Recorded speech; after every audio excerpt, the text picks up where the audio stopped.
35절입니다. 그들에게 이르시되 내가 너희를 전대와 배낭과 신발도 없이 보내었을 때에 부족한 것이 있더냐? 이르되 없었나이다. 네, 지금 제자들에게 이야기를 하고 있습니다. 예수님께서 제자들을 파송을 두 번 하는 것이 기록되어 있습니다. 누가복음 9장에는 12제자 파송에 대한 기록이 나오고, 또한 10장에는 70인 파송에 대한 기록이 나와 있습니다. 그래서 누가복음 9장과 10장, 누가복음 9장을 앞에만 1절만 읽어보면은 누가복음 9장 1절입니다. 예수께서 12제자를 불러 모으사 모든 귀신을 제어하며 병을 고치는 능력과 권위를 주시고, 이렇게 되어 있습니다. 네, 12제자를 보낼 때 1절이고요. 9장에. 그 다음에 이제 누가복음 10장에 1절을 한번 또 제가 읽겠습니다. 그 후에 주께서 따로 70인을 세우사 친히 가시려는 각 동네와 각 지역으로 둘씩 앞서 보내시며, 이렇게 되어 있습니다. 네, 그래서 누가복음의 9장과 10장이 제자 파송에 대한 이야기가 나오게 됩니다. 그리고 누가복음 10장 3절에 예수님께서 이 70인을 보낼 때 어떻게 말씀하셨냐면요, 4절에 전대나 배낭이나 신발을 가지지 말며, 이렇게 기록되어 있습니다. 거기에 전대라고 하는 것은 지갑을 말하는 것이죠. 돈을 넣을 수 있는 그런 전대를 말하는 것이죠. 예, 그래서 그때 보내실 때는 전대나 배낭이나 신발을 가지지 말라고 하셨었습니다. 그런데 지금 35절에 제자들에게 말씀하시기를 내가 너희를 전대와 배낭과 신발도 없이 보냈을 때 부족한 것이 있더냐? 이렇게 물으셨습니다. 그랬더니 제자들이 없었나이다. 네, 그렇습니다. 예수님께서 그것이 없이 가라고 말씀을 하셨고 또 그 제자들은 그것 없이도 가서 잘 예수님의 임무를 마치고 왔습니다. 그래서 그때 그때 제자 파송을 할 때 이들 제자들에게 뭐 지팡이라든가 배낭이라든가 양식이라든가 돈이라든가 또는 두 벌 옷, 이런 것들을 가지지 말라고 이야기를 했습니다. 누가복음 9장이에요. 그렇지만 이런 것들은 가지고 가라는 얘기를 하시지 않았지만은요, 예수님께서 이들에게 주신 것이 있습니다. 바로 그것은 뭐냐면요, 능력과 권위를 주셨다는 것입니다. 능력은 영어로 파워를 뜻하고요, 권위는 오소러티를 말하는 것입니다. 예수님께서 제자들을 파송할 때 능력과 권위는 주셨어요. 근데 사실 이게 정말 중요한 것이죠. 예, 너희들은 이것만 갖고 가서 하나님의 말씀을 전해라. 복음을 전해라. 그렇지만 따로 지팡이라든가 배낭이라든가 양식이라든가 돈이나 두보롯을 가지지 말아라, 이렇게 얘기를 하셨거든요. 예, 그렇게 두 번을 파송을 했는데 거기 가서 복음을 전하면서 뭐 부족한 게 혹시 있었었냐? 그것 때문에 너희가 복음을 전하는데 어려움이 있었더냐? 이 말씀을 하시는 것이죠. 어려움이 없죠. 예, 진짜 어려운 건 뭐예요? 예수님이 주신 능력과 권위가 없으면 복음을 전할 때 어려운 거예요. 오늘날도 똑같지 않습니까? 오늘날 어떤 예를 들습니다. 어떤 목사님이 지금 여기 나와 있는 것처럼 어떤 물질이나 이런 걸 많이 가졌어요. 어떤 다른 사람들보다도. 예. 그런 많은 것들을 가졌지만 예수님으로부터, 하나님으로부터 어떤 권능과 권위, 예. 또 성령님의 임재, 이런 거 없이 말씀을 전하면 그 말씀에 우리가 감동을 받을 수 있나요? 그것이 우리의 마음 가운데 그 말씀이 와닿냐, 그런 얘기죠. 그래서 지금 제자들에게 이전에 파송 나갔을 때 그 경험을 되살리게 하시면서 이제 또 하실 말씀이 있습니다. 하실 말씀이 있는데 그때 것을 한번 기억해봐라, 그런 얘기죠. 그랬더니 없었다는 것입니다. 부족함이 없었다는 것이에요. 자, 36절입니다.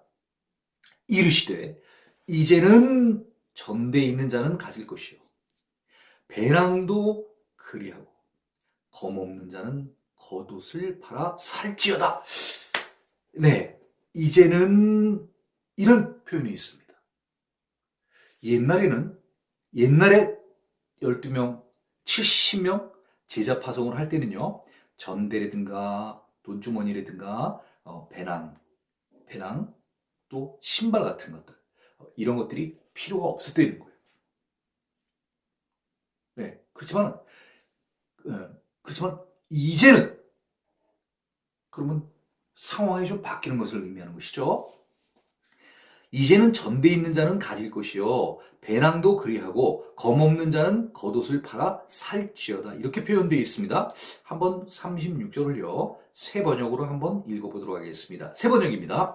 예수께서 그들에게 말씀하셨다. 이제는 돈주머니가 있는 사람은 그것을 챙겨라. 또 자루도 그렇게 하여라. 그리고 칼이 없는 사람은 옷을 팔아서 칼을 사거라. 이렇게 표현되어 있습니다.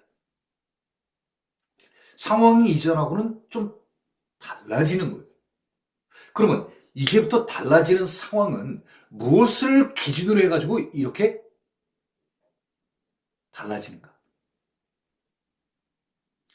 전도나 선교의 역사, 앞으로의 역사가 왜 9장, 10장에 나와 있는 파송 때하고 지금 22장에 나와 있는 파송 때하고 왜 이런 차이가 생기는 것일까?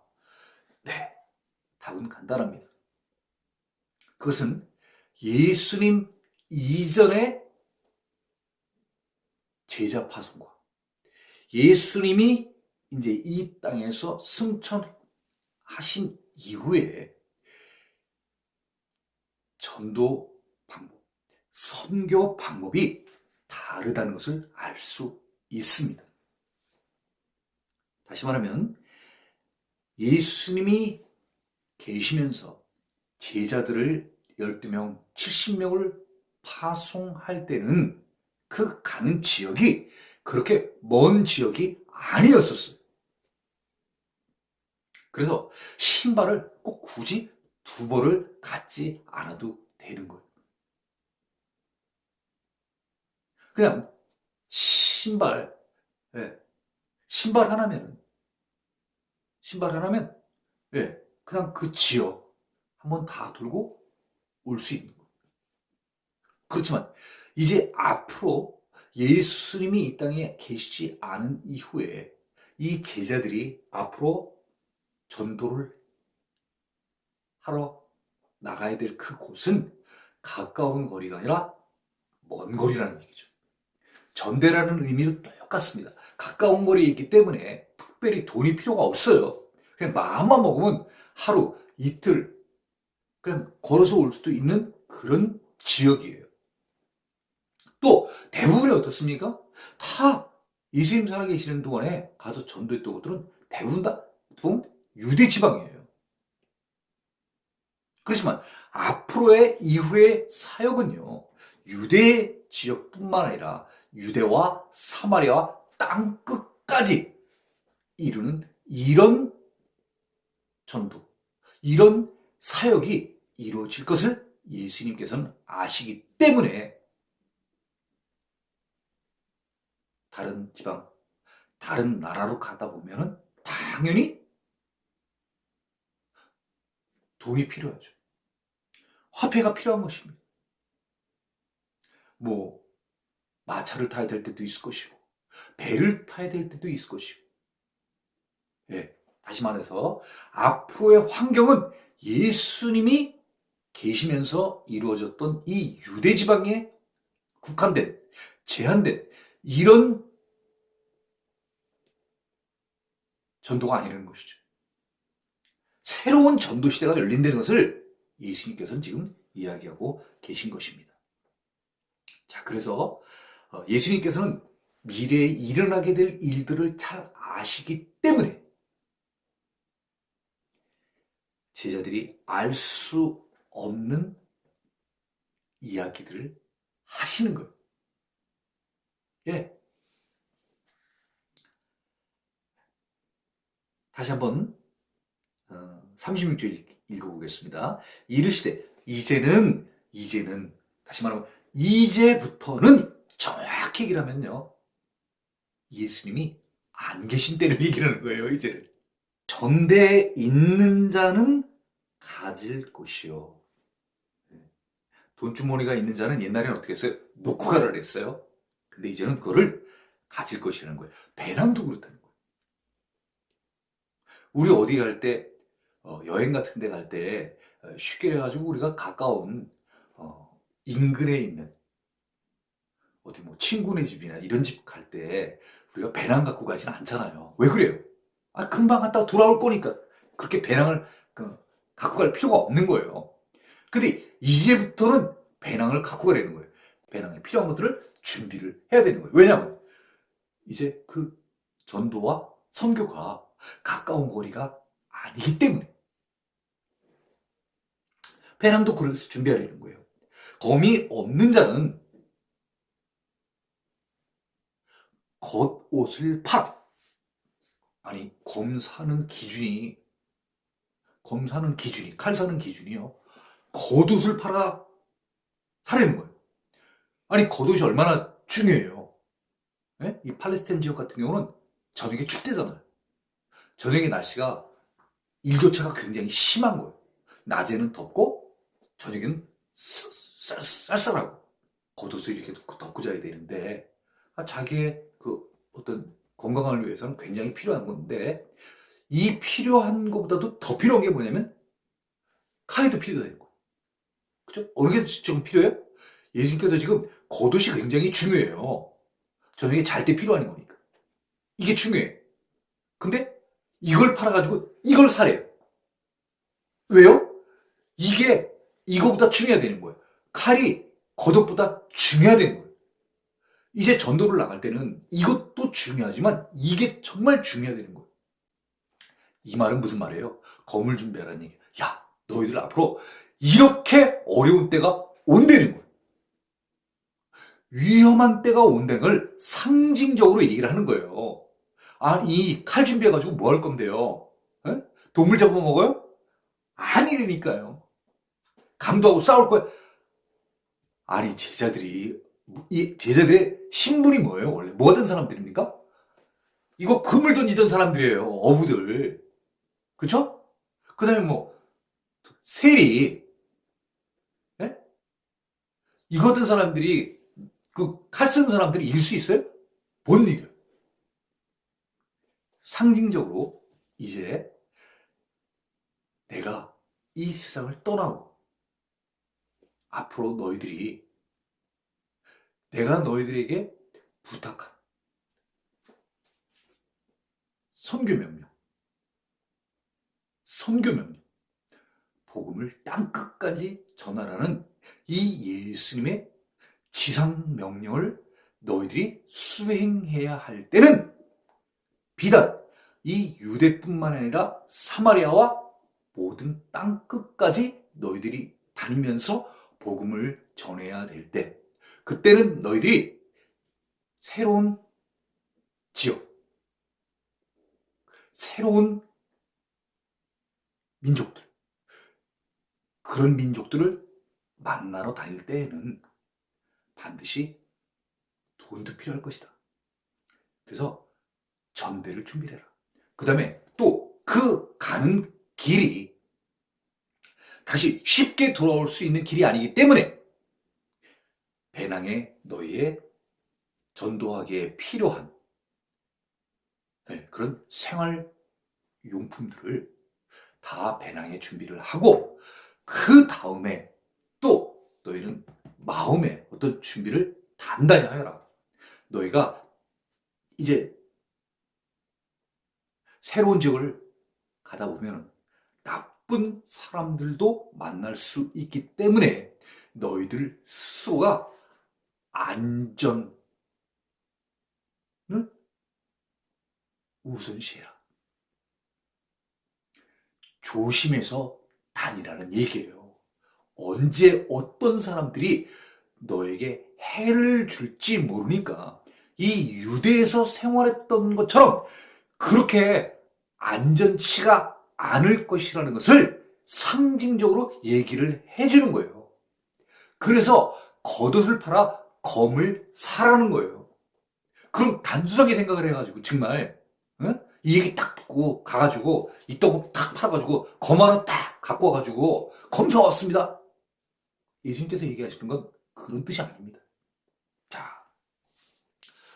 37절입니다.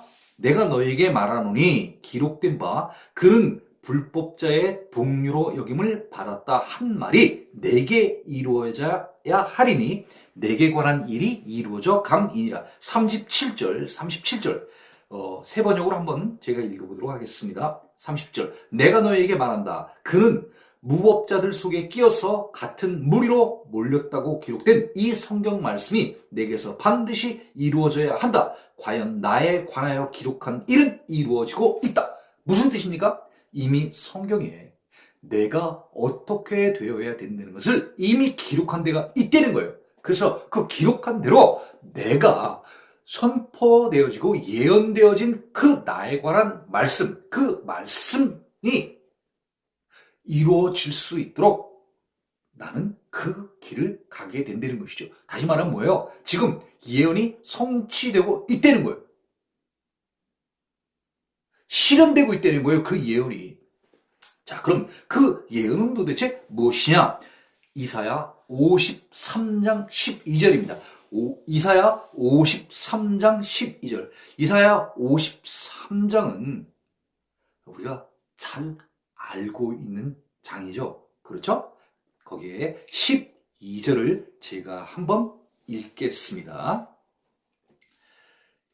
이사야 53장 12절입니다. 그러므로 내가 그에게 존귀한 자와 함께 몫을 받게 하며 강한 자와 함께 탈취하는 것을 나누게 하리니 이는 그가 자기 영혼을 버려 사망에 이르게 하며 범죄자 중 하나로 헤아림을 받았느니라.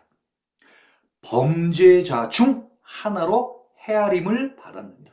다시 말하면 헤아림을 받았다는 게 취급을 받았다는 이야기죠. 그러나 그가 많은 사람의 죄를 담당하며 범죄자를 위하여 기도하였느니라. 사실은 여기에 다른 사람들이 자기를, 예수님을 범죄자 중에 하나로 취급을 하였지만 그러나 그는 누구죠? 지금 예수님을 말하고 있는 것이죠. 그러나 예수님은 많은 사람의 죄, 그 죄는 다시 말하면 뭐예요? 아니, 예수님이 죄가 없는 자인데 많은 사람이 예수님을 뭐라고 취급했다는 거예요? 범죄자로 취급을 했다는 거예요. 그렇지만 예수님께서는 그 예수님을 범죄자로 취급한 사람들의 그 죄를 담당했다는 거예요. 그들이 예수님인지 모르고 범죄자로 취급한 그 죄, 예수를 부인한 죄. 이제 앞으로 나오겠지만은 신성 모독 가졌다고 범죄자로 취급했다는 거예요. 그들의 그 죄를 담당한다는 거예요. 누가요? 예수님이. 그들이 죄진 것들을 다 예수님이 담당한 거예요.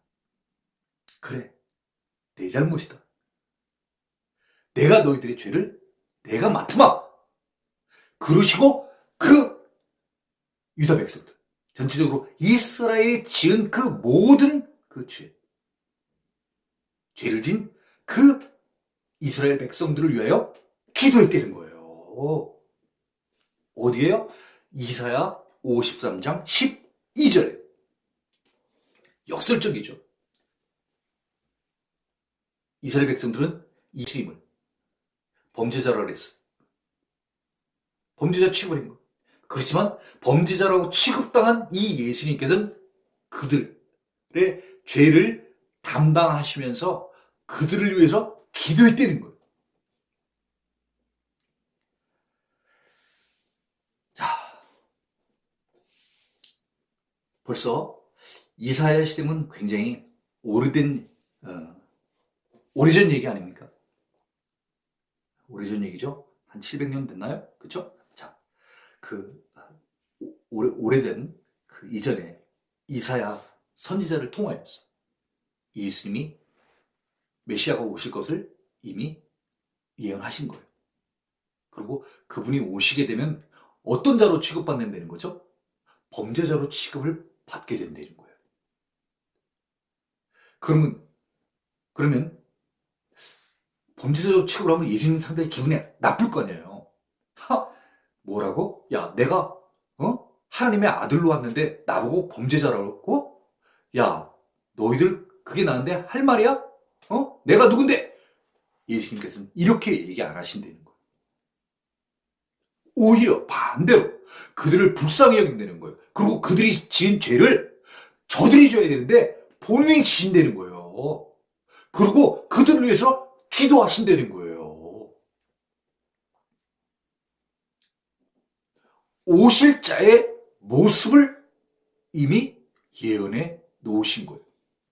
지금 예수님께서는 그때 그 이사야에 선포되어진 그 말씀이 바로 나에 대한 이야기이고 나는 그 길로 가게 된다는 거죠. 이루어진다는 것이 그 길로 가게 된다는 것이에요. 그러면 지금 오랜 세월이 지나서 한 이사야 시대 한 700년 이후에 예수님이 지금 오셔서 예수님은 그럼 왜 오신 거예요? 그 예언되어진 것이 바로 성취되어지기 위해서 이 땅에 오신 거예요. 왔어요. 왔으면 이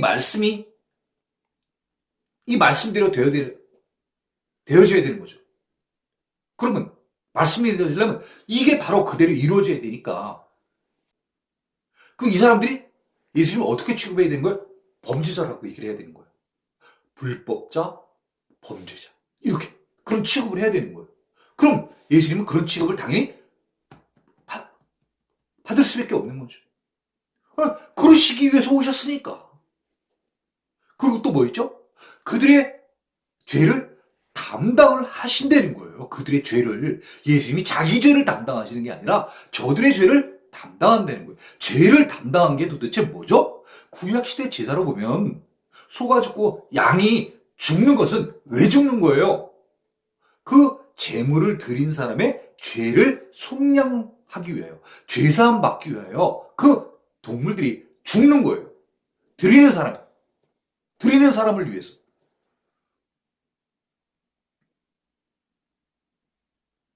그러면 이제 이후에 이 예수님을 죽이려고 하는 사람이 누구예요? 바로 그들이에요. 그들이 예수님을 십자가에 올려서 구약시대처럼 똑같이 제물로 드리는 거예요. 누구 때문에 이분이 죽는 거예요? 드리는 사람들을 위해서 죽는 거예요. 그게 뭐예요? 그게 대속의 의미죠. 그러면 이분이 대속하면서 올라갈 때 화가 나서 올라가냐 이거죠. 야, 너희들이 죽어야지. 왜 나를 몰아넣어? 왜 내가 올라와야 되는데 다 너희들이 올라와야 되잖아? 야, 자리 바꾸자. 예수님께서 그러세요? 아니라는 거예요. 예수님은 올라가시면서 올라가시면서 뭘 하신다는 거예요? 그 길을 걸어가시면서 골고다 십자가에 올라가시면서 그들을 위해서 그들 누구예요? 실제로 범죄한 자를 위해서 기도하신다는 거예요. 그러면 우리가 예수님께서 묵묵히 그 십자가를 지시고 골고다 언덕을 걸어 올라가시며 결국 십자가에 올라가셔서 한 일은 무엇일까? 우리가 이사야 53장 12절을 우리가 보면 알 수 있는 거죠. 그 급박한 상황, 그 처절한 상황, 그 어려운 순간 가운데에서도 예수님이 과연 무엇을 하셨을까요? 이렇게 문제를 낸다고 하면 이사야 53장 12절과 누가복음 22장 37절을 잘 알고 있는 우리는 이렇게 쓸 수 있어야 됩니다. 예수님께서는 그 어려운 상황 가운데에서도 죽음을 눈앞에 둔 그 순간에서도 내가 지은 죄를 깨닫지 못하는 그들을 위하여 기도하셨습니다. 이게 답이에요. 우리를 위해서 기도하셨다는 거예요. 무슨 기도하셨을까요? 다시 돌아와라. 회개하라.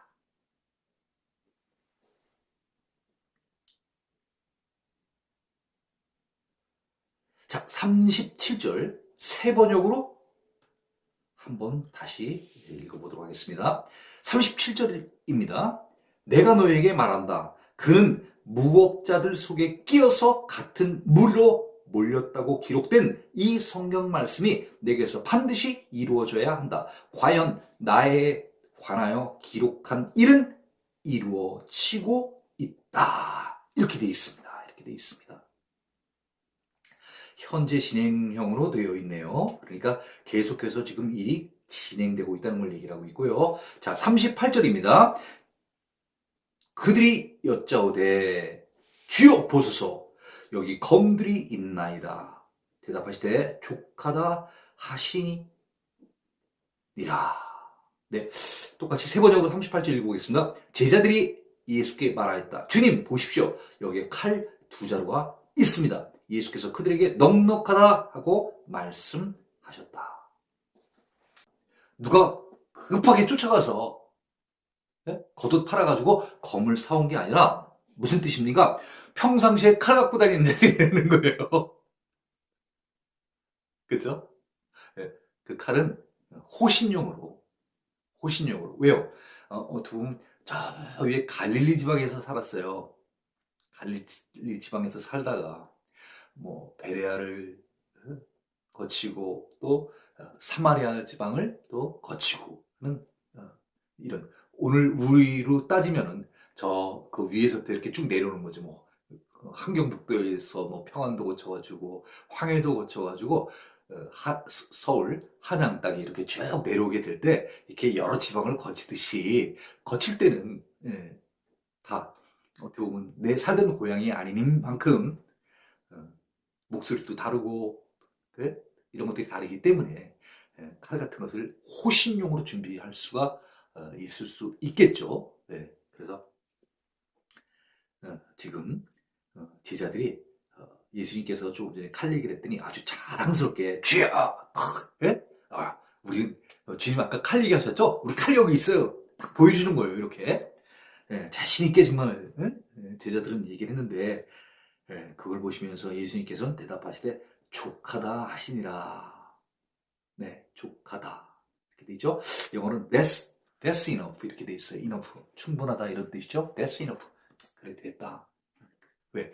더 이상 이 제자들에게 이 검 가지고 얘기를 해야 알아듣질 못하니까 예수님이 말씀하시는 검은 그런 검이 아니고 너에게 위급한 때가 앞으로 반드시 올 테니 이제 너희를 좀 지혜롭게 그런 어려움을 잘 극복해라. 이런 의미로다가 얘기를 했는데 제자들은 그냥 액츄얼하게 그냥 그걸 글자 그대로 받아들여가지고 검사라 그랬더니 주야 검 여기 있나이다. 딱 이렇게 얘기를 할 때 예수님께서 내가 한 말을 이해를 못하는구나. 이렇게 나무래 봐야 이들이 깨닫지 못하니까 소용이 없는 거예요. 그래서 예수님께서는 더 이상 논쟁을 하기를 원하시지 않는 것이죠. 그렇죠? 예, 그래서 뭐라 그래요?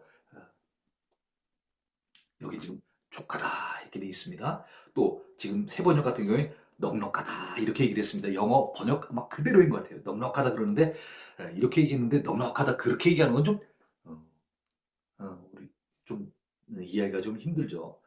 예, 저 같으면 이렇게 얘기할 것 같아요. 됐다. 됐어. 이렇게 얘기할 것 같아요. 그죠? 거기서 더 이상 진도 나가지 말자. 이렇게 생각하시면 될 것 같습니다.